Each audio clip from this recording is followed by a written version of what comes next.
Want to stop juggling spreadsheets, calendars, and a dozen apps just to run your rentals?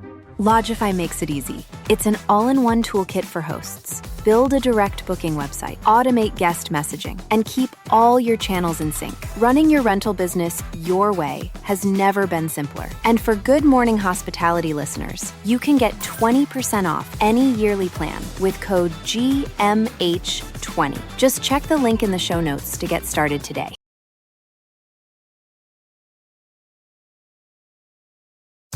Welcome to Good Morning Hospitality, your one-stop shop for the latest news, noteworthy trends, and thought-provoking discussions across the industry. From hotels and short-term rentals to all things travel and hospitality, you'll find each episode equips you with the information that you need to start your week. Join us on Good Morning Hospitality every Monday, wherever you get your podcasts.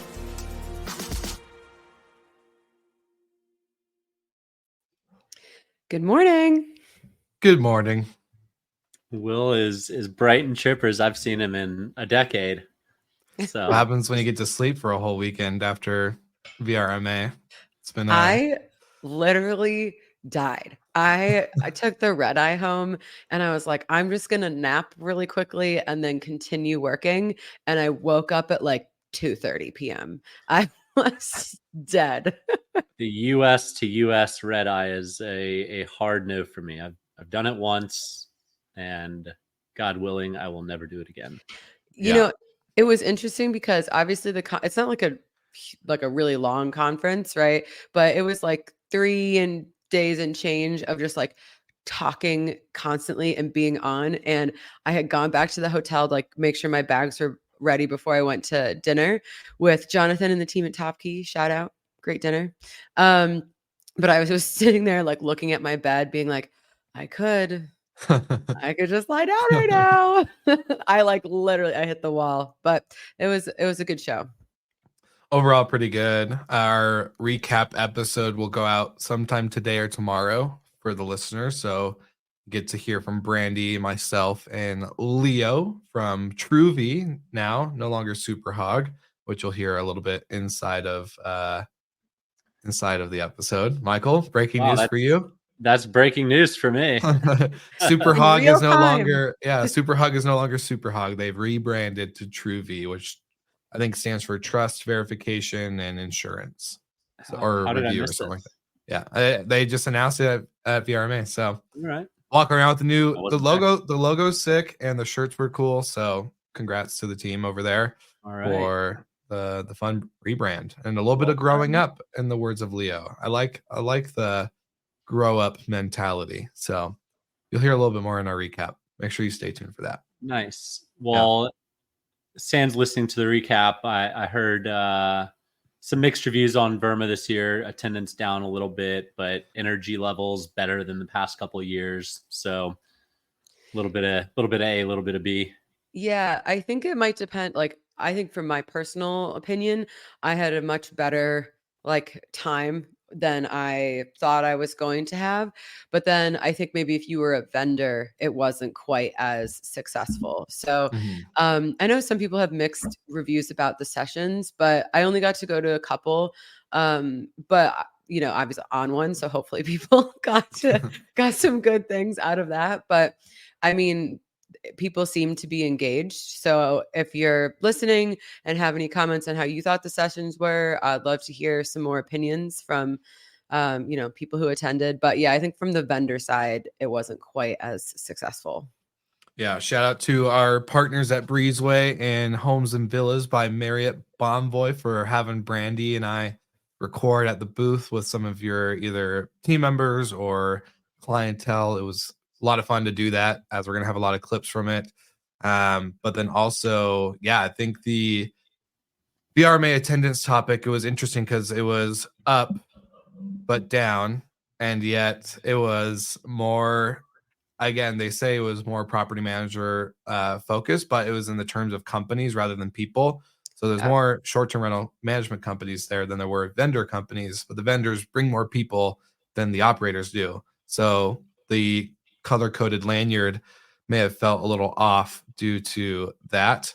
But I think it makes sense because I don't think a property management company needs to bring 20 different people to VRMA. I think it's too expensive and kind of a waste of money versus your vendors who raise private equity or venture capital have a little bit of cash to spend.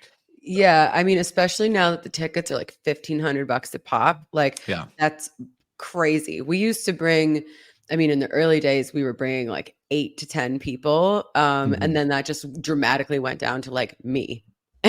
So, Hey, Shane was there. We had Shane was there there, this and it's year. basically it's like if anyone's on a panel, then they come.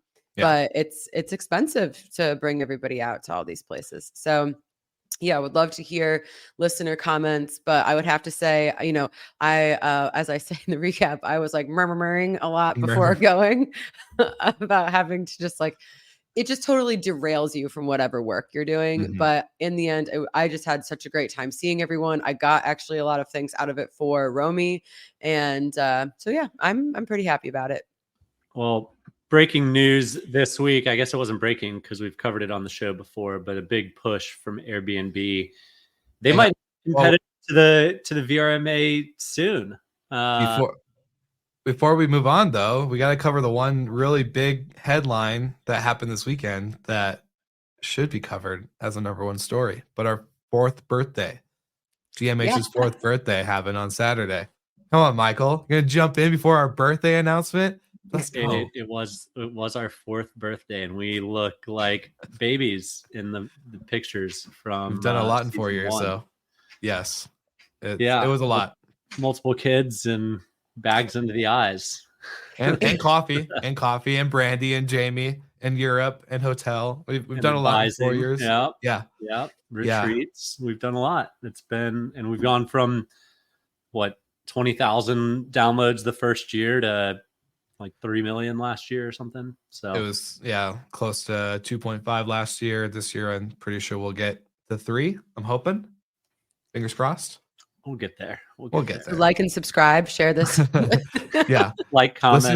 Listen to this episode like 5 times if you could. Helps us out. Just kidding. I wish Back to my perfect segue though. Sorry, that was a great segue. I feel bad. I just wanted to make sure we probably should have used a private chat to say like, hey, here's the order of stuff. But it's always, we're always a work in progress, constant iteration. It is a live show too. So true. We're not cutting things and editing and doing stuff like that. So anyway, while the Verma event was going on, Airbnb probably timed their announcement to ruffle some feathers by re-announcing their co-host network, which is basically allowing folks that have a home to find other Airbnb superhosts that are above a rating of 4.86 on the reviews, which is a very arbitrary number, but I'm sure it's part of a bell curve somewhere, and letting them manage various aspects of their properties. So it could just be managing the communications. It could be, a backup phone number if a party's happening, but it could be full on property management. So maybe Airbnb is going to have their own version of Verma soon. They did have some pretty big parties in the early days, but they have since stopped those. I think the last one was 2015 or 2016. Let's bring back the parties. I mean, we know they have the money. Let's see what kind of event they can throw. I think they've thrown some pretty epic events, but all in all, I don't know how scalable this is going to be. How many people have an average rating of 4.86 that can also then maintain that rating as they add 2, 3, 5, 10 properties. I do think there's probably lots of people that are incredible hosts for their own property because it breathes them. But I just don't know how scalable it is.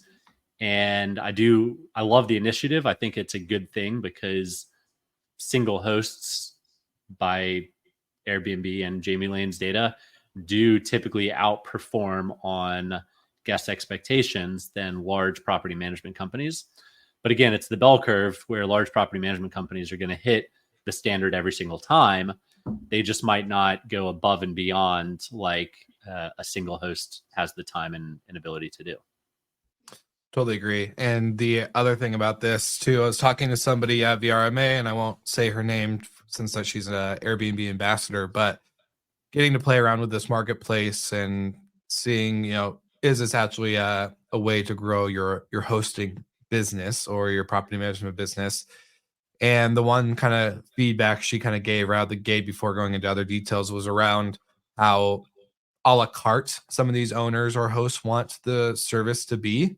And for a lot of property managers, we just know that doesn't work, right? Like you can't just do communication or price management or whatever. You have to kind of give the full swindle of services in order to justify the percentage that actually makes you money.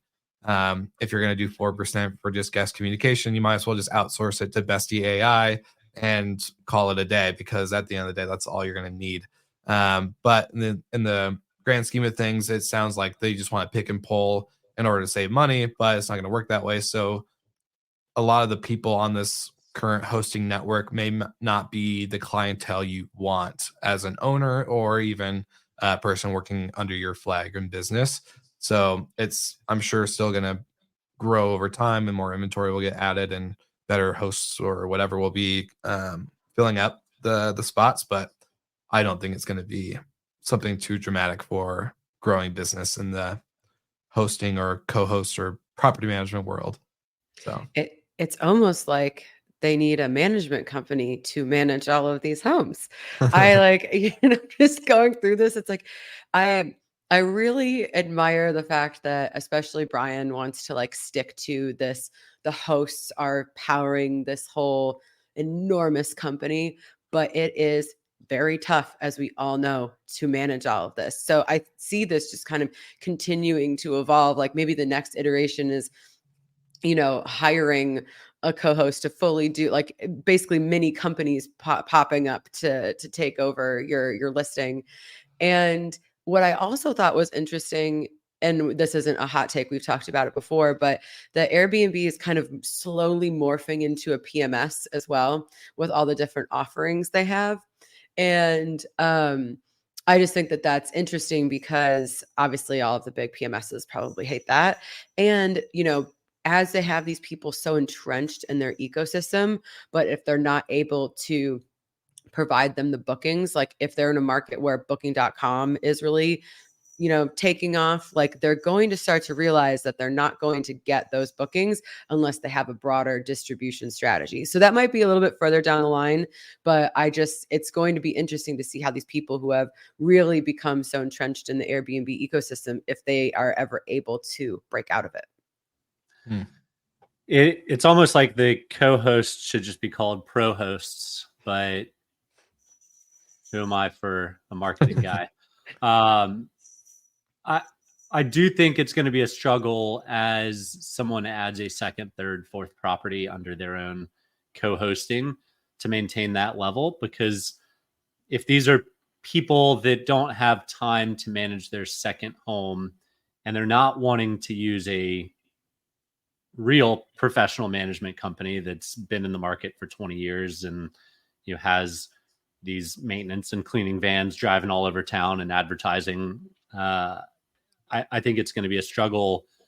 They're clearly trying to take the cheaper way out, which will inevitably result in lower scores, and that's going to hurt the co-hosting person who's probably really, really good at it and very passionate about it. So they have to be very cautious and cognizant of the clients that they want to bring on if they want to scale this business.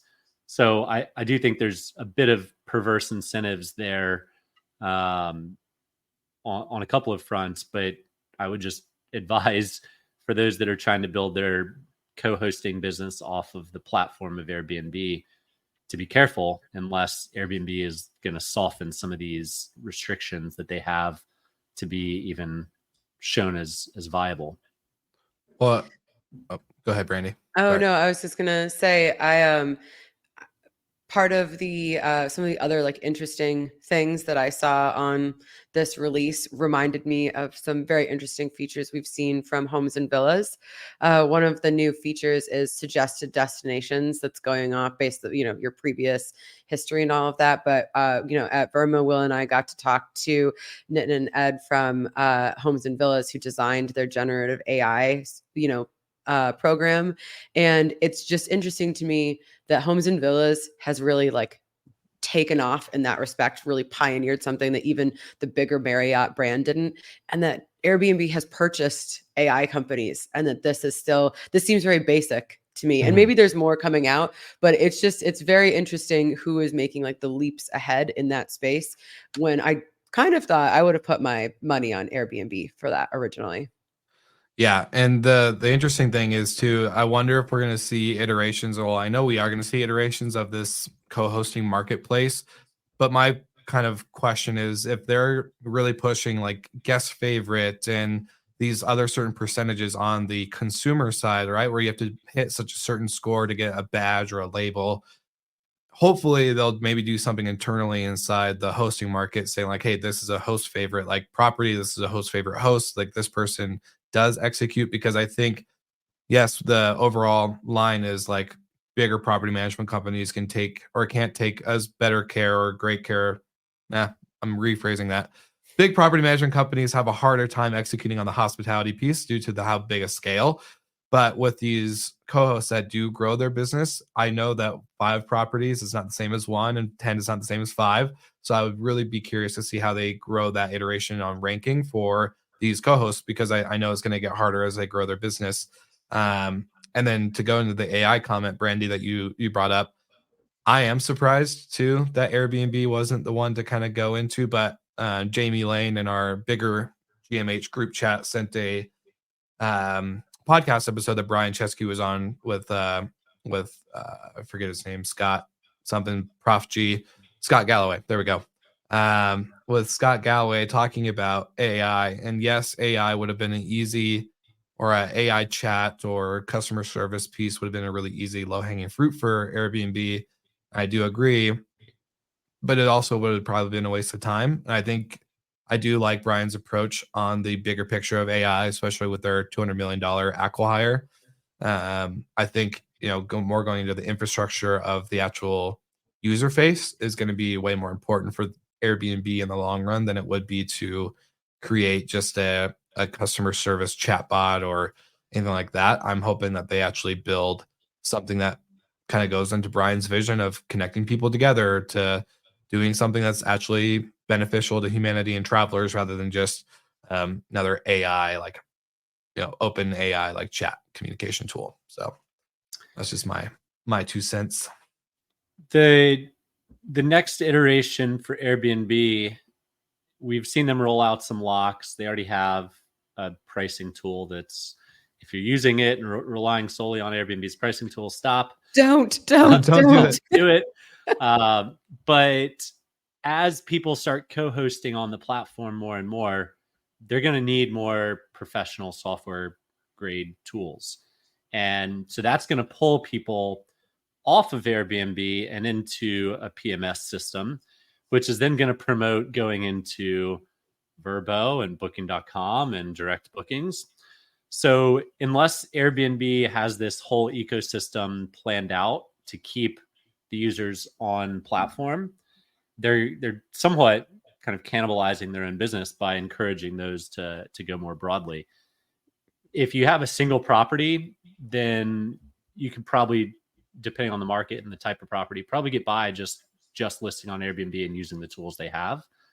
But if you have 5 and definitely 10, 20, you are missing the boat on a lot of things if you're not using more professional tools. So I would expect Airbnb's next announcement to probably go into some of those additional services. Schlag integration is not enough. A pricing tool that benefits occupancy but not revenues is not a great pricing tool, all in all. So yeah, I mean, I think we'll experience more tools to come from Airbnb. Yeah, I think it's interesting, especially the pricing one is the one I'm always like, do not use it. Like that is not in your best interest. And I think that'll be interesting also because if that continues to be the case where it is prioritizing and favoring kind of occupancy, like you said, rather than revenue, and like, the algorithm and positioning, if their revenues start to decline, they're going to look for other ways to supplement that and other distribution, strategies. And I'm just thinking, like, if you're one of these co-hosts that has a huge network, let's say of 15 homes that you're managing, like, you're going to need to see like the tape chart. What does that look like? And, having like, there's just the complexities. Like, I just feel like all of a sudden they're going to start building this incredibly heavy product on top of the site. So it'll be interesting if they manage to do that successfully, or if they keep kind of like jack of all trades, master of none in some of these areas where they have like enough offerings for the ones and twosies, but like as it gets bigger, they're not going to develop that further.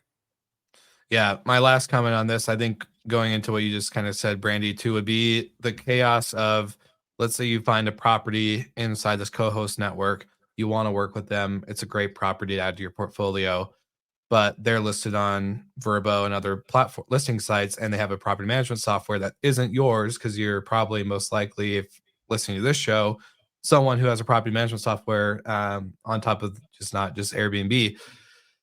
So how do you unwind all this, right? Like, how do you integrate this tech that doesn't want to work together? How do you get a property that is really great for your portfolio, but actually can't integrate because you have to either unload it from a PMS and re-upload it?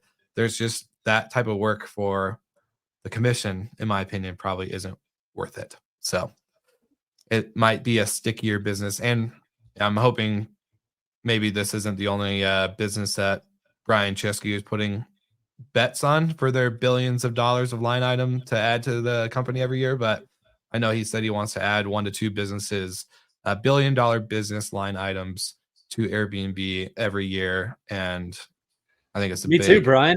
Me Yeah, I too. was like, me too. Same. I was like, I'll take your cast offs. If it's like 500 mil, that's fine. I'm happy Yeah. with that too. Yeah, We'll settle even in if the there's a middle. zero missing, I'm totally fine with it. Exactly. Well, I mean, they could just sell to Uber, but I don't know. They could. Uber seems like they might be in the market for a travel company that does more than just rideshare and grocery deliveries. So there has been some articles floating around that Uber has expressed interest in buying Expedia. Personally, I think this might be a bellwether just to see how the markets treat it, if it's something they should pursue. I don't think there's much behind this story. To me, there's both these businesses are too big to kind of try and meld together. I can get into defending why, but I'll save my comments for after Brandy is. Well, this is where it gets a little feisty because I think we should let Will go first. We have some for the little behind the scenes, but today's pre-show chat was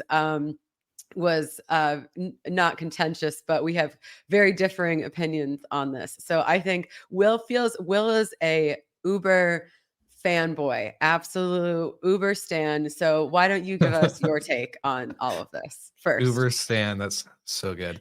Okay, well, one of my predictions, I don't think it was this year or last year's predictions, but no, it was this year. It was this year. So I did predict, and one of my predictions that Uber would be more involved in travel. It won't be just ride sharing and all this other stuff. Due to, we flash back to 2021 when we were in Miami, the Book Direct show.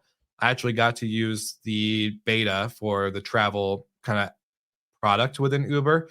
So connecting your ride to the airport to the hotel, and vice versa. It was a smooth experience. It was great. It was super awesome. And it kind of went away after 2021. We saw a lot of shift in the Uber product, obviously, as they tried to focus on getting more profitable due to Dara's takeover of the reign. But Dara has a deep relationship with Expedia. It's just speculation that Uber wants to acquire Expedia to make a super travel app. where it's rides, groceries, hotels, short-term rentals, airlines, you name it, all bundled in together. And I think it's a great thing. I, again, am a big fan of Uber. I had to use Uber pretty much for 3 years without having a car here in Denver, and big fan of the product. But I think it's going to open up so many doors.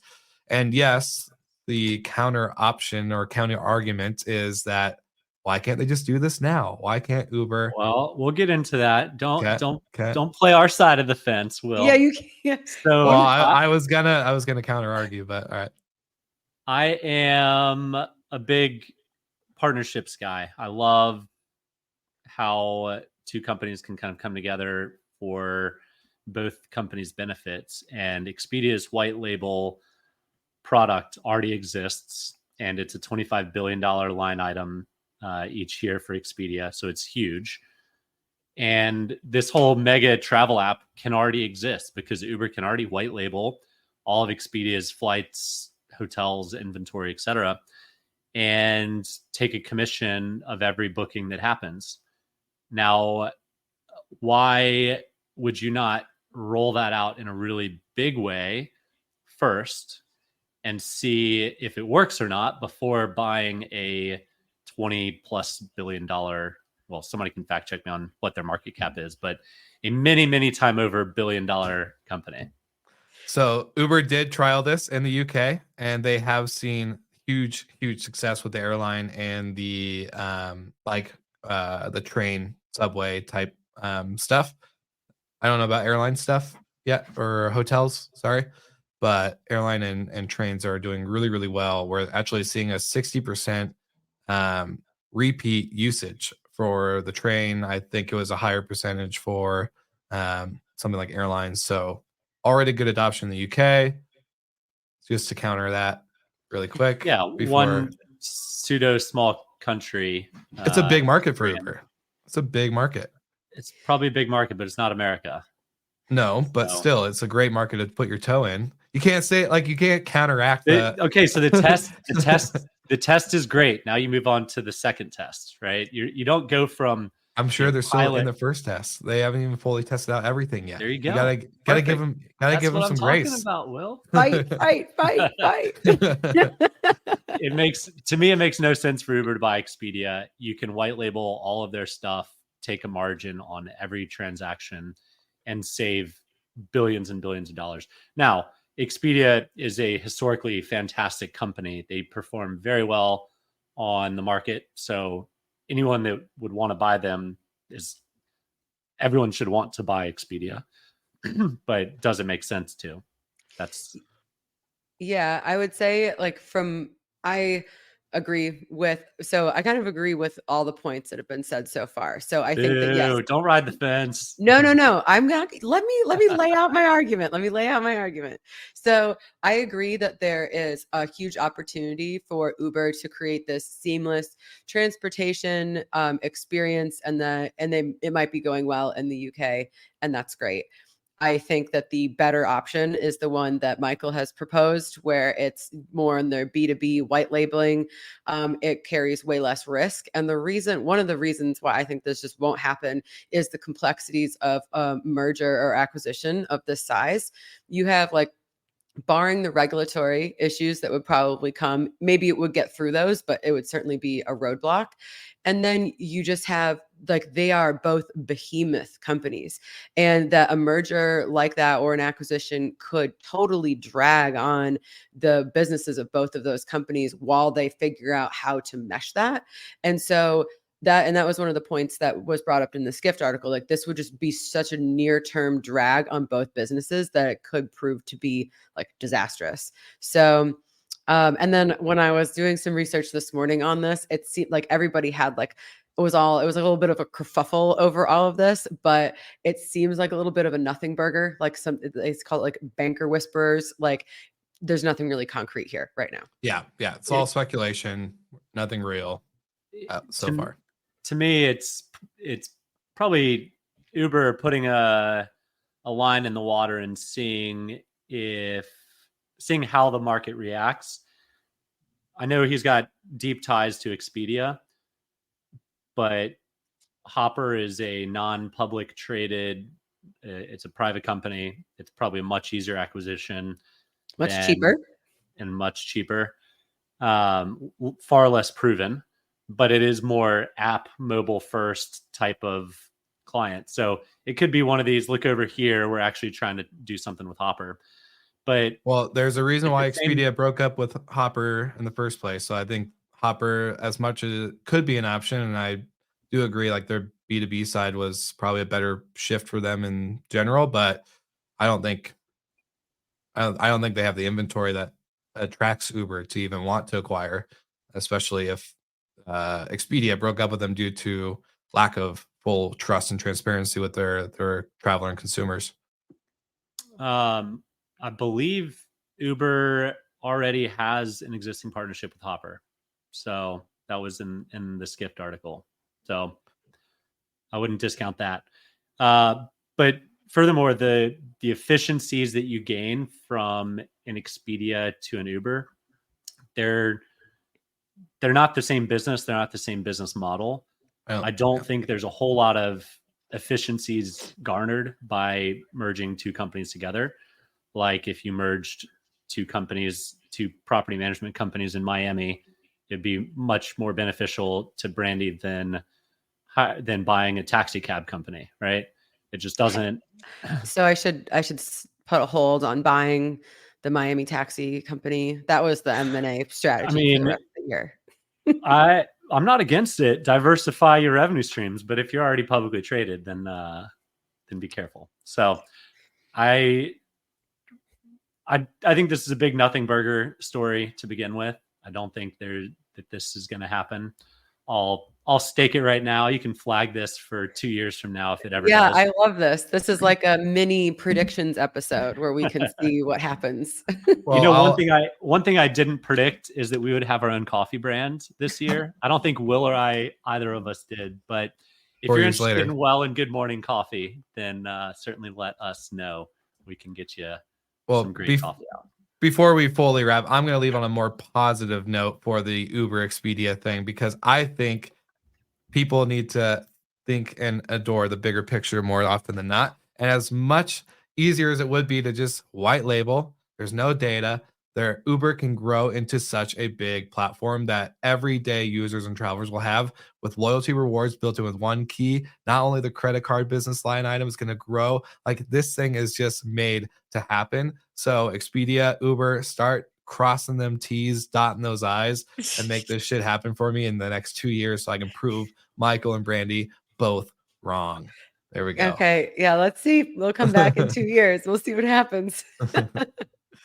I love it. Well, for the listeners, the live viewers, we try to stick to our 30 minutes run time as much as possible. So thank you. If you have been a fan or tuning in the last 4 years, we appreciate you. AKA shout out to Terry White, who always tunes in. Got to see at VRMA. Just super impressed with all the commentary you bring to the show. I think it's exciting news. And I also just found out that Terry listens to All In. So let's go. I love that show. Long story short, grab the link in the show notes. Make sure you follow along. You can see the articles where we get our information. Shout out to Skift for the amazing articles that we have full access to now. And of course, like always, we'll see you guys again next week.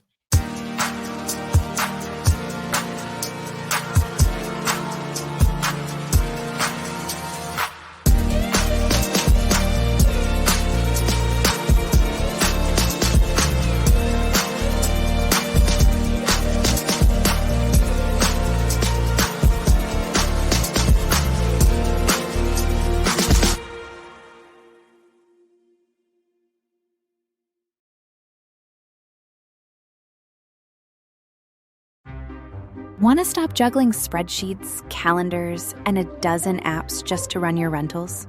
Logify makes it easy. It's an all-in-one toolkit for hosts. Build a direct booking website, automate guest messaging, and keep all your channels in sync. Running your rental business your way has never been simpler. And for Good Morning Hospitality listeners, you can get 20% off any yearly plan with code GMH20. Just check the link in the show notes to get started today.